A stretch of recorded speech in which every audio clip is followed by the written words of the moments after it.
So we're talking with Meghan Keane, who is an artist and a political activist, including fighting for the rights of Syrian people.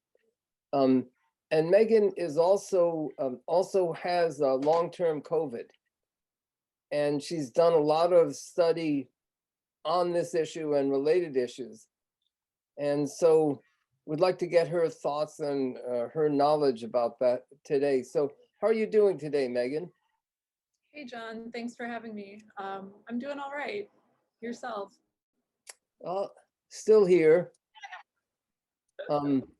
So let's start with why don't you tell us a little bit about like how long-term COVID affects you and is it different for different people? Yeah, definitely. So long COVID is finally starting to be recognized, which is uh, you know, folks who have had an acute infection, right, which is the initial infection of COVID, the SARS-2 virus. Um, their symptoms don't seem to diminish, right? Or they shapeshift over time. It's quite a non-linear experience for those of us that have it. My personal experience has been that I got my acute infection, I believe, on March 10th of 2020, which was, before there was adequate testing and nobody was masked, and it was at the onset of the pandemic. And so after that, what I experienced was absolutely crippling fatigue, and which was, at some points it became hard to tell, like, what's the fatigue and exhaustion of living in a very difficult situation of this global pandemic, of folks staying at home, that. So initially, a lot of long COVID folks experienced significant gaslighting, both self-gaslighting and kind of a public dismissal that it would be possible that they would still have symptoms after a week or two. But now that we're, 2.5 years down the road, we understand that this is a really critical situation. Actually, it impacts minimum 1 in 5 people who get COVID. So, 20% of the population is no small figure, and that's published by the CDC. But just to go on to explain a little bit, so crushing fatigue to the degree that I had to cut back on work and really could not function in the way that I always had, as more of an alpha New Yorker type, right? Who had their hands in a lot of things and was always busy. So that occurred. I would also have sensations in my body that were brand new, where I would feel twinges behind my ear in the lymph node, and then it would be in my arm, and then it would move to my leg or my feet. So, and then I would have what they're now understanding to probably be a small fiber neuropathy, but it's a thing where you have this buzzing experience in your extremities. So I have it in, in one of my feet, where especially in the evenings, I really feel this buzzing or throbbing, this pulsing sensation. Is that like pins and needles or more like throbbing? A little bit pins and needles, but sometimes actual throbbing, pulsing, the blood is, almost like there's a heartbeat going in your foot.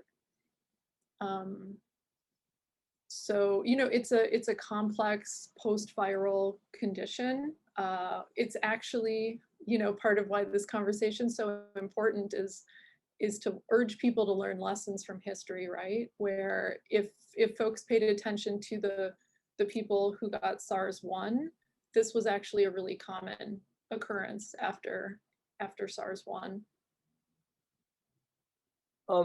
And is this something that comes and goes for you, or is it just something that's constant? Yeah, so my story is it takes different shapes on different days. One of the ways that long COVID advocacy orgs are describing it is that it's episodic disability, because sometimes you can have had a great night and that seems to heal a lot of things. For some people who have a mild or moderate kind of version of it. But yeah, there are folks who have it really severely, John. I don't know if you've been following that, but a lot of them have what presents as ME/CFS. So they get that as a diagnosis, right? Which is myalgic encephalomyelitis, and its other name is chronic fatigue syndrome. But when we say chronic fatigue, it's like you can't leave bed, right? So it's not just like, oh, I'm tired because I worked out really hard. It's like if you exercise, you're just completely incapacitated. So there's a lot of overlap for folks to look into if they're interested around how, you know, one of the endpoints for people who have it really badly is you end up developing ME, or you end up developing POTS, which is orthostatic tachycardia, I believe is what it is. And so where you stand up, your heart rate increases. So those folks actually can't really stand up, many of them. There's a lot of stuff where the risk of long COVID is it makes you permanently bedbound. So again, to arc back to your question, my experience is some days it's really hard and I end up having to work most of the day from bed. And other days I do okay and I can like move around more and do things. But, you know, I think I got reinfected in February and things have been harder since then. I tested negative on the PCR and all the rapid tests, but you know, the risk is right. Like you might be on a trajectory of recovery with your post-viral symptoms. If you get reinfected, you know, all bets are off. You don't know how your body's going to respond. The doctors don't know. I mean, a lot of them, what I'm describing is more knowledge than what most doctors are holding at this moment because they are, you know, busy. It's still a pandemic. They don't have time to read like 4 hours of research a day online. So yeah, so it's very up and down, I would say, is my personal experience of it. Is there any way of predicting or influencing when you'll have a good day and when you'll have a bad day in terms of, let's say, being stressed at one time or something like that? Yeah, so I think one of the patterns that has emerged for people who have, I would say, not as bad cases of it, the folks who are more on the ME spectrum, this I don't think applies to them. But for those who have what I'm calling long COVID light, yeah, the way that you keep yourself intact is called pacing as a strategy. And that's a strategy that I believe was founded by folks in the ME community. But it means that you diminish stress. You're very aware of like, if you're going to have a full day, right, on Friday, you know that it might take you 3 to 7 to 14 days to recover, depending on how bad your situation is. So if I have a heavy exercise exertion day, which means I have to leave the house, like, so on the days that I leave the house, I can anticipate the next few days are going to be harder. I'm going to feel more fatigue. And it is also like the irony of COVID, right, is the ways to heal from it, you know, in a large part are stress and just reducing your time laboring and exerting, right? Like it forces you to actually take things down a notch. So there's like, again, heal is maybe too strong of a word, but like ways to kind of mitigate what's going on is definitely removing stressors from your life. And for a lot of us, it includes almost like never exercising again, right? Because exercise can actually induce and make it worse. How about emotional or mental stress? Yeah, definitely. Because and this is where there's a lot more science to dig into, and you know, we could pull some articles to share with your audience, but because COVID is known to impact the brain, it's causing Alzheimer's like effects. We know that there is a brain, like a mental component, right? And so, yes, diminishing that. There's also cognitive stuff. It is known that that COVID causes brain damage.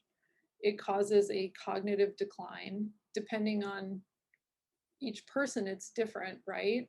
But part of it is, this isn't 100% proven yet, but there are lots of studies that indicate this direction, that any infection of COVID, there is some degree of cognitive decline, but you might not be able to clock it, right? And one thing I notice is I'm aware that it has, I've taken a hit from it because my historic experience in life, right? I do writing, I write critiques, and am heavily engaged. I've been an editor for People before. I now notice that I have to read an email 3 times to check for errors. I'll send it out and I'll go back and look at it the next day, and there will be typos that I've completely missed. And that wasn't the case before. Not the case before. So that's one of the indicators that there's difficulty. And I did experience a moment that was absolutely wild. I played cello recreationally, and I had a moment where I could no longer process the music and the notes. Like it was too much for my brain. I was watching my brain have like a casual meltdown in real time. So I was like, okay, this is an indicator for me to stop and rest. The biggest thing with long COVID is you don't push it, because if you push it, that's how you worsen it, right? So I can go back to reading music, but if it's a difficult day, that's not a day to be ambitious and try to do things. It's like you want to honor that your body's telling you like rest because I need it. It must be really emotionally difficult to have these kinds of symptoms. It's very hard. I have what they are calling chronic non-specific chest pain. And so I can't tell if I'm having a heart attack or not, somewhat regularly, honestly. And that's hard. And one of the harder parts is knowing I used to go into the ER for it every time out of an abundance of caution. But now that New York has such high positivity levels, we're reaching 20%.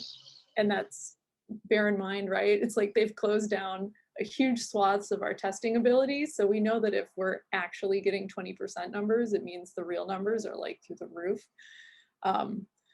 So because it would be so high risk for me to go to the ER, I often am like, I sit it out and I wait it out, hoping that I'm not actually having a heart attack. Wow. Because I don't want to run the risk of getting COVID again and actually making myself worse. Wow. I'm kind of stunned listening to you talk, and you're talking in such a calm tone. You know what I mean? But yeah. I imagine. So I just have to take a second to process it, if you know what I'm saying.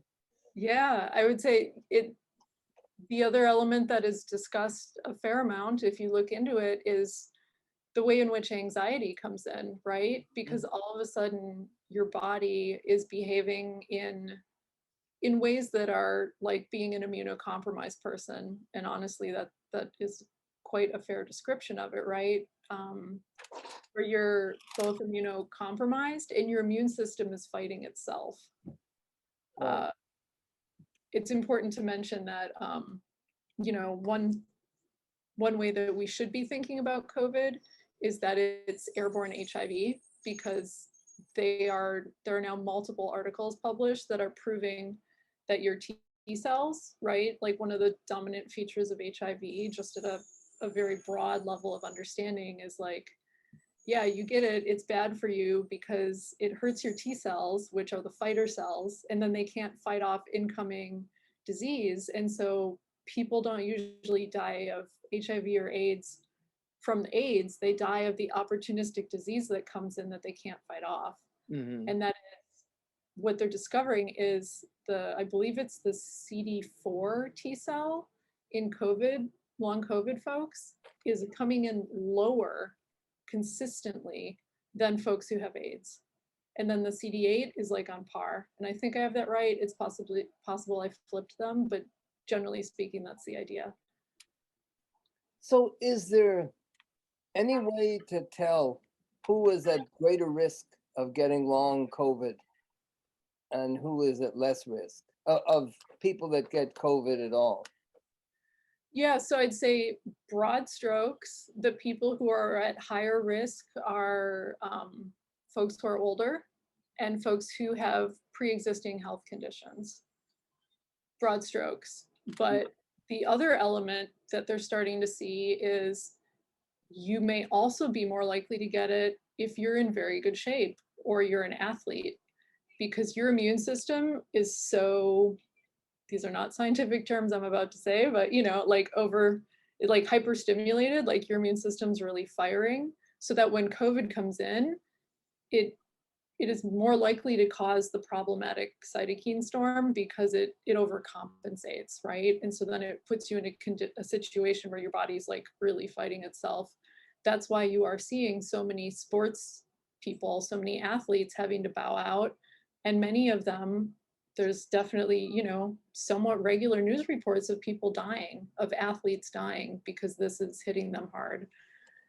So ironically, being in very good shape is also a liability.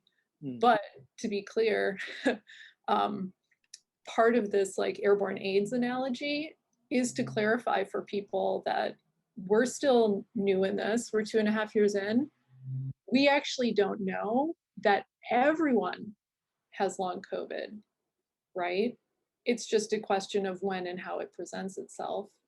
Because most viral diseases, we understand now, have viral persistence, and there are definitely papers that are proving that through autopsy reports, that even asymptomatic people who have passed away of COVID have internal organs that are filled with the virus and they didn't even know it. So it's, yeah. That was going to be another question of mine is it possible, as you say, that everybody has long COVID, and for some people, it expresses itself more severely than for others, and so it's not like either or. It's kind of a spectrum. Yeah, I think it is more of a not if, but when.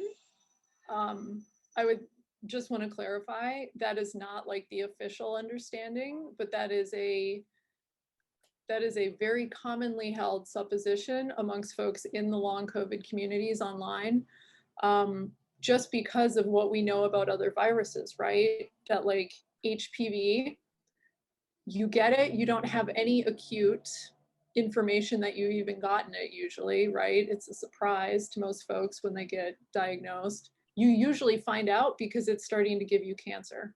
And give you cancer, you said? Yeah, the human papilloma virus. So one of its outcomes is that it can give you cancer if you don't clear the virus. And it's notorious for cervical cancer as well as mouth and throat cancer, which they used to think it only affected women, but they now understand that the mouth and throat cancer that men are getting is tied to HPV. So then there's also, I believe it's hepatitis C can have cancer as an outcome. We understand that AIDS, right, like your initial infection is usually quote unquote mild symptoms, but the end game is it's destroyed your immune system, and so you're more likely to die of opportunistic disease, which is an absolute nightmare. So that's another virus. We know that chickenpox, I think it's varicella zoster, you experienced that as a child. Now they actually finally got smart about it and created a vaccine, where previously folks would have like chickenpox parties in the 80s. But now they understand that varicella leads to or can lead to shingles in older age, which is very painful. I had shingles. Did you? Okay. Mm-hmm. Yeah, so that's a chickenpox,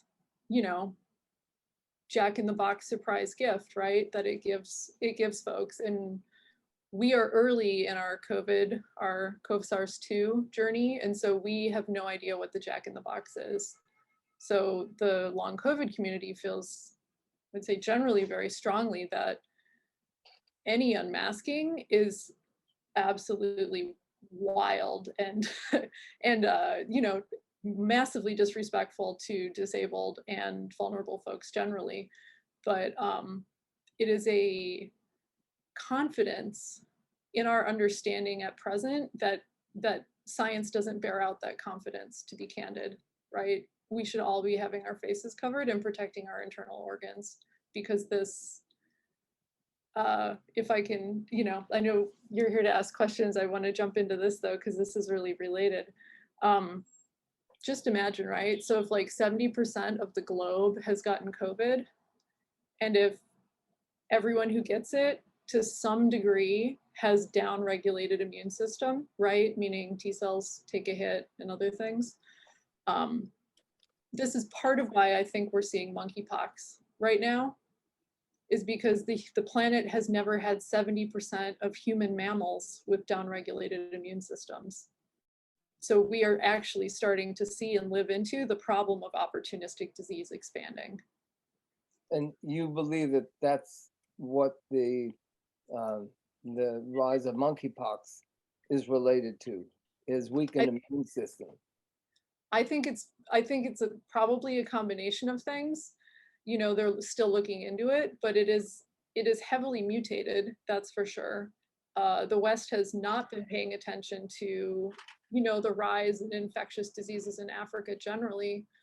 And what we are starting to see, if you pay attention to infectious disease headlines, is that so many places globally are starting to see these wild upticks in, previously mostly managed or not really seen issues. Like Iraq is having a, I think it's called hemorrhagic fever outbreak, which has like a 30% mortality rate, something wild. And so it's related to malaria, is my understanding. But then it would be bacterial. Since we recorded this interview, Meghan corrected herself. Hemorrhagic fever is connected to Ebola, and it is viral. That may be true. Sorry, we would have to pull that out to be more specific. But generally speaking, right, I would say what the world has not calculated into its equation in this like really rigorous push for normalcy, quote unquote, economic churning of the wheels, right, making sure that the economy stays at the level that it's been at, is that we have a whole population that's been hit with a SARS virus. The analogies that public health officials have made to it being a cold, I think, are absolutely irresponsible. Because the analogies they made to what? Sorry? You said the analogies that scientists have made to, I didn't catch what the So yeah, the analogies that some public health officials and blue check scientists on Twitter, this is somewhat common, and government leaders, right? Mayor Adams in New York also are very much minimizing and downplaying the risk and acting like it's a cold. And if you get through the cold, right, you're fine. But would they really, we don't treat HIV like that. Its initial infection is a little bit like the flu, but we treat that with the appropriate level of seriousness for a disease that diminishes human T cell count. So I think it's an important issue for socialists because, our future is tied up in our thriving and our supporting one another, and masking broadly, right, is solidarity with disabled and already ill folks.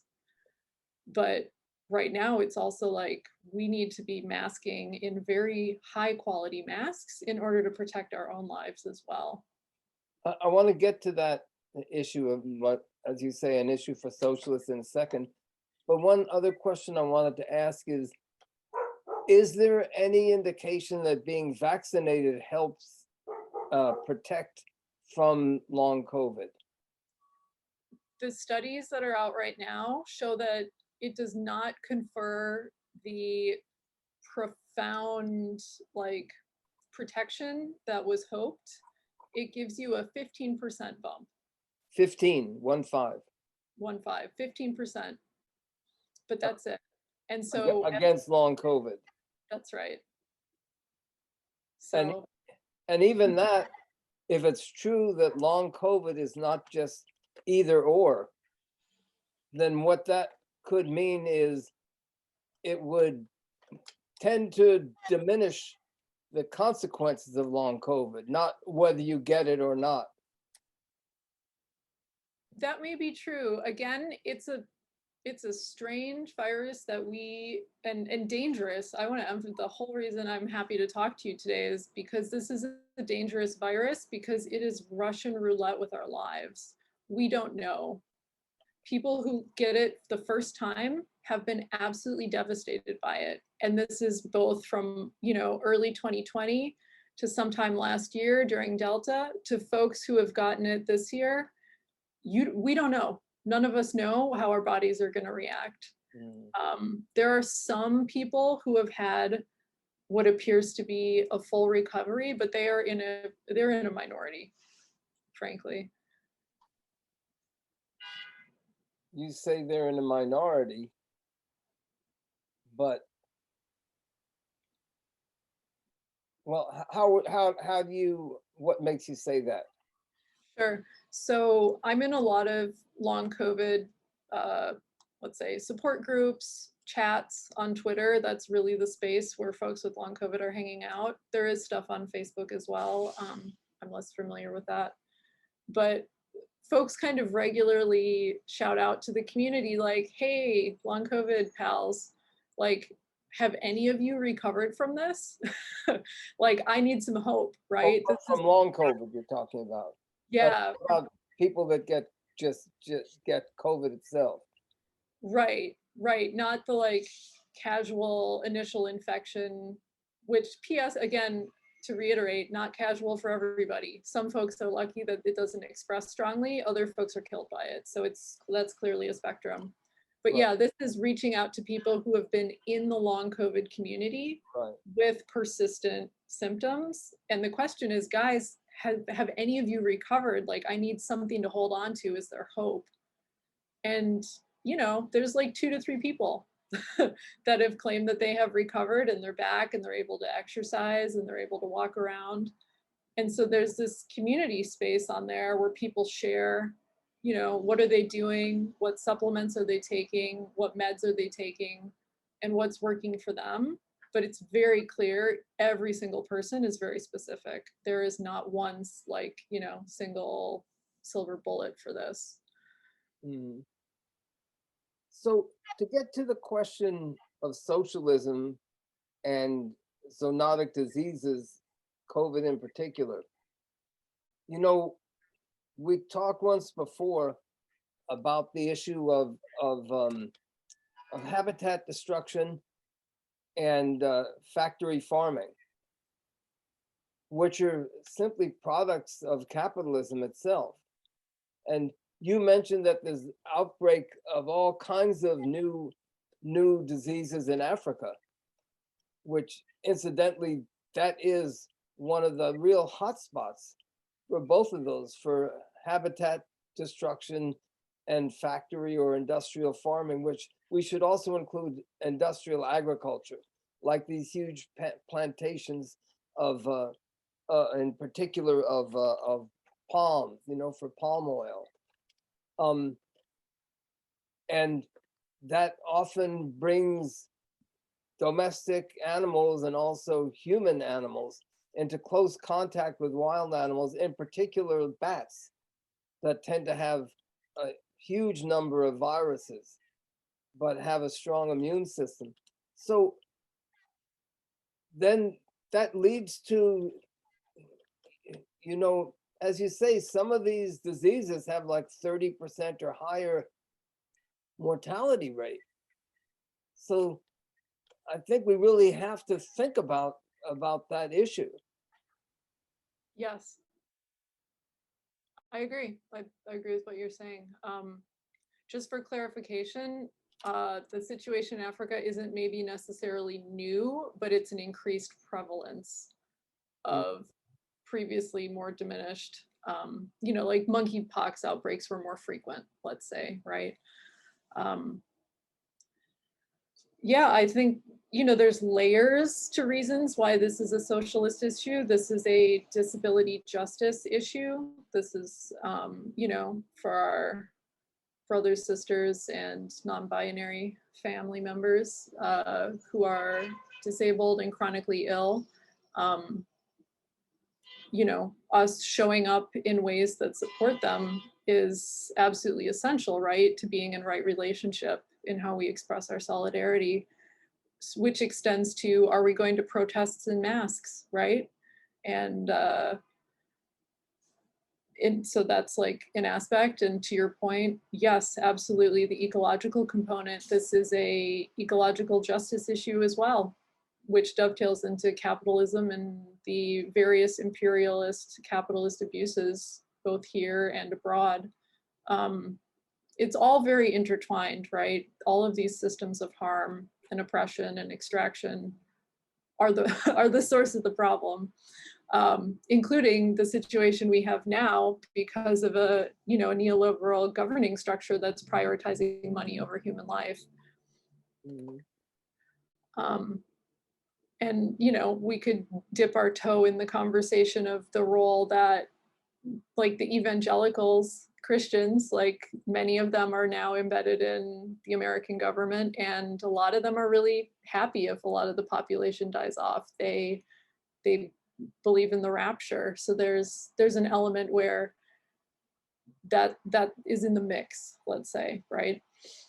So yeah, there's a lot to unpack and a lot to parse. And I feel like the big takeaway for all of this is, we should be lobbying our elected representatives, demanding that they reinstate mask mandates universally, just on the basis of the Americans with Disabilities Act alone, right? It's in violation of that. It is harming and it is preventing access. But more so that, if they need a talking point that they might hear, disabling minimum 20% of the population is going to absolutely crush the American economy. Well, you said 20% of the population. You mean 20% of those who have had COVID, Yes. right? Yes. So, flexible, but I would also say keep in mind, if the CDC is saying 1 in 5 people will end up with long COVID, that there are reports, there are studies, like there's one from Arizona where 67% of the people that they did their study with had long COVID. So the prevalence of long COVID, 20%, I think, is a very suppressed number. I would not be shocked if it is more like You said 50. that 67%, that's of the whole population or of those who have had COVID? That was with their sample size. So if they extrapolated the sample size out to the general population, it was 67%. That's And obviously a number that people are not running with because it's really bad news, but that is one study that occurred, so just for clarity. 2/3 of the entire population in that state have long COVID? In their sample size, it wasn't the entire state, but Right. whatever the sample size, I can pull it up. I believe that was cited by the University of Minnesota. Okay. But yeah, so just to give a sense of, like, there are some studies that are claiming long COVID impacts 10% and others that are citing that it's probably closer to 70. So Right. depending on your motivations, right? If you want to downplay it, you'll cite a lower number. I don't know. I don't have a lot of solid territory to say 50%. 20% is what the CDC says, but I would not be shocked if it is 50% to 100% of people who get COVID end up with long COVID in some form. Right, right. So we're talking about the percentage of people that get COVID at all. That's right. Yeah. And I mean, there is some projections that sooner or later everybody's going to get COVID. Right, which, let's bear in mind how disingenuous a position that is and how harmful a position that is, because this is coming from the same people who are refusing to put in place protection and safety measures. It would be as if a building company decides that they're not going to do scaffolding, and they're like, well, everyone's going to fall off the building at some point. What are we going to do?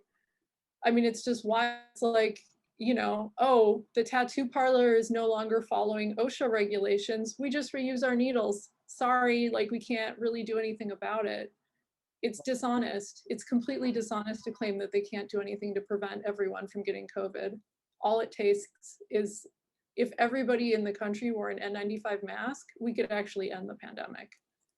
And what do you say to those? I mean, that's really a pretty bloodless argument, but it is out there amongst quite a few that, oh, well, you know, this is just a matter of survival of the fittest, and those who are the strongest will survive, and that will strengthen the human gene pool. Yeah, so we have words for that. The two words would be eugenics and fascism. You know, those are not arguments that anybody who is socialist should have anything to do with. Right. You know, that sounds like Hitler to me. That's, you know, and the US is absolutely guilty of these eugenicist positions, where those of us who are modern activists understand, based on the Black feminist organizing tradition, that our objective is to center, uplift, support, and build for the most vulnerable in our communities, because that is how we will get to everybody getting their needs met and being okay. Right. And so that should be our orientation. It should not be the survival of the fittest, because that's already what capitalist, imperialist, patriarchal, white supremacy has for us, right? Like our job is to absolutely categorically reject that, to reject eugenics and survival of the fittest on principle, and demand better. And also we have to also act individually, because this is thrust on us because of the failure of public health. As individuals, we do have to take on that individual responsibility of protecting everyone in our community. So, final question, Megan. How has having long COVID, has that changed your outlook on the world and your thinking in general, just by, you know, going through this? Yeah, it has, because I went from being an able-bodied person to an episodically disabled person, and that's a change. It has, you know, I had had some awareness and adjacency and had been working in some disability activism spaces previously, but now I feel like I am, you know, much more embedded in that space. And what I think is very challenging for all of us with long COVID that's related is we're out here trying to warn people, because we actually, you know, like love human beings. We want us to all be okay. And folks are really struggling with listening. And that's very hard and, you know, like hurtful, right? Where you're not listening to people who have been victims. And if we really believe like center victims, center survivors, this has to be a universally applied principle that expands not just from Me Too, but into all areas where victimhood and survivorhood exists. Well, I think that's very well put, and gives us a lot of food for thought. So, on that note, we want to thank Megan for sharing her thoughts and trying to educate the rest of us. John, would it be okay to add a couple more things to share with your audience? Yes, of course. Yeah. Awesome, thank you. So the two things I wanted to go to bat for is, right now the CDC is, and there's like a general media discourse that monkeypox impacts gay men only, which is very similar to what they did with the AIDS crisis in the 80s. I just want to reiterate for everybody that monkeypox does not discriminate, and that there is a lot, there, like, women are getting this too, non-binary folks are getting this too, children are getting this, and it's important to know that monkeypox is airborne, and monkeypox was previously endemic in Nigeria, and their Nigerian CDC PDF that states how to handle an outbreak indicates very explicitly to take airborne precautions. So we should all be very alert to this and the risk that monkeypox poses to our community, all of us.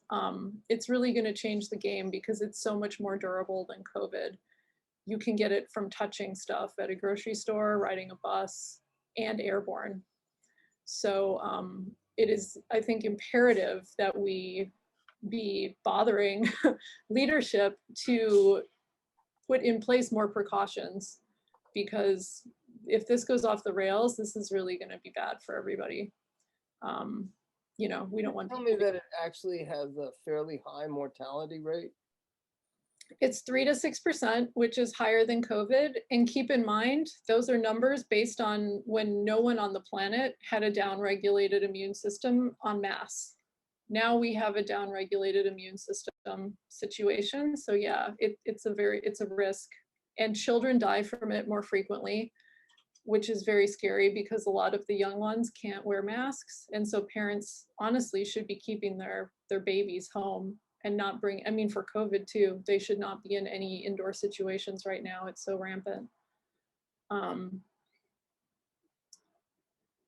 But yeah, they should, it's a significant risk. It has crazy complications as well, right? Because you get these pox things that are, you know, kind of like pimples, but if they, you know, if you scratch one and it gets infected, that's one of the ways that people can get really messed up by it, is if an opportunistic infection hops in at the same time. People get eye, you know, if you touch your eye after touching a monkeypox lesion, you can actually make yourself go blind. It's, you know, it's basically, we need to keep in mind, it is not in the chickenpox family. Chickenpox is a whole totally separate strain. It is in the orthopox family, and it is basically smallpox junior, right?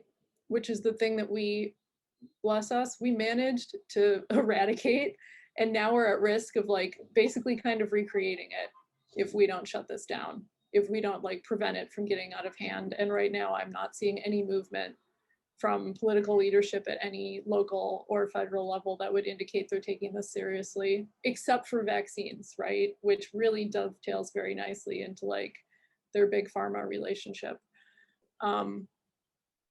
Because the solution is, again, masks. If we were all to mask right now, that would go such a distance in stopping everything.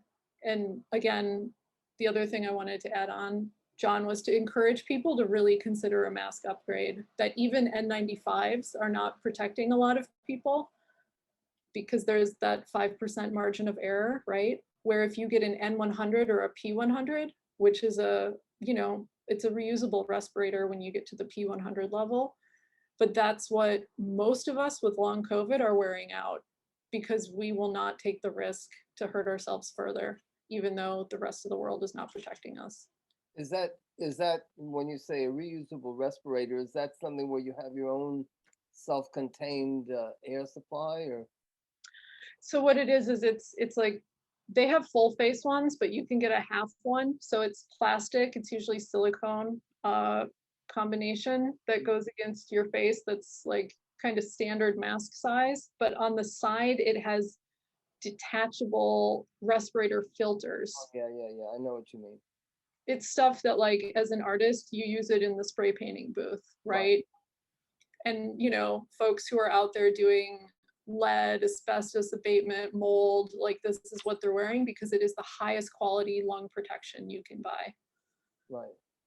So I encourage everyone to upgrade, because I think we're at that point and you do not want to be an early accidental adopter of either monkeypox or BA5 or what comes after, which is at this rate guaranteed to be worse. So Right. dodge that. There was something else that you wanted to bring up? That was it. It was that and the masks. I wanted to mention the monkeypox concern. that is a real threat, and also the masking. Those were the two items. So thank you. Okay. So in sum, would you like to summarize your thoughts in a few sentences, or is that an impossible task for you? I can try to recap, which would be, I think it is in the interest of us as socialists and as human beings generally to be protecting our community and ourselves through the most excellent masks that we can afford, and to understand that, you know, normal is actually dead. We need to grieve the fact that 2019 is really done. The current state of mass denial and need to get back to that is the denial phase of grief. I don't know what else to call it. I mean, in addition to it being politically informed, right? Where people are being told that they're safe when they're actually not. We need to recognize that we're in a state of extreme danger, I would say. And, you know, because keep in mind, previously 5% positivity would like set the alarms off for the CDC and for most states. And now, you know, New York City has 20 to 50% positivity rates. What are we doing? For COVID, you're talking about. For COVID in particular, yeah. You know, New York has capacity to test 20 monkeypox cases a day. Right. So this is guaranteed hit community spread, and because it has a protracted, like from infection to symptom presentation, it's from like 7 to 21 days or 5 to 21 days, and it averages about a week or so. You know, we're going to find out. Predictions for monkeypox are that we're going to hit 1 million cases worldwide by September if we don't put the lid on this. Right. And so it really is, we have to grieve the fact that the life that we knew is no longer here. We're going to have to stay home more, and we're going to have to, you know, like solidarity is going to look like this. Solidarity is going to be wearing an excellent mask, and solidarity is advocating for the folks that are so incapacitated they can't do it. They're in bed. Right. Wow. Well, on that cheerful note, I think we can do it. I'm here because I'm wanting to advocate for folks who have long COVID worse than I do. And I think we can step into better solidarity. Because as you know, right, John, we're at a moment of high threat as well with the political situation, the Supreme Court, all of that. right. And so it's our job to model for others what solidarity and good practice looks like. And, you know, let's continue to get the word out and help people stay safe. Well, thank you very much, Megan, for your time. And it's been very valuable. Thank you for having me. Okay. For those who prefer to watch or listen to this interview, we also urge you to see the transcript and scroll down to the bottom, where you will find several links that Meghan has sent us, as well as some links to further articles on the issue of factory farming, habitat destruction, and COVID.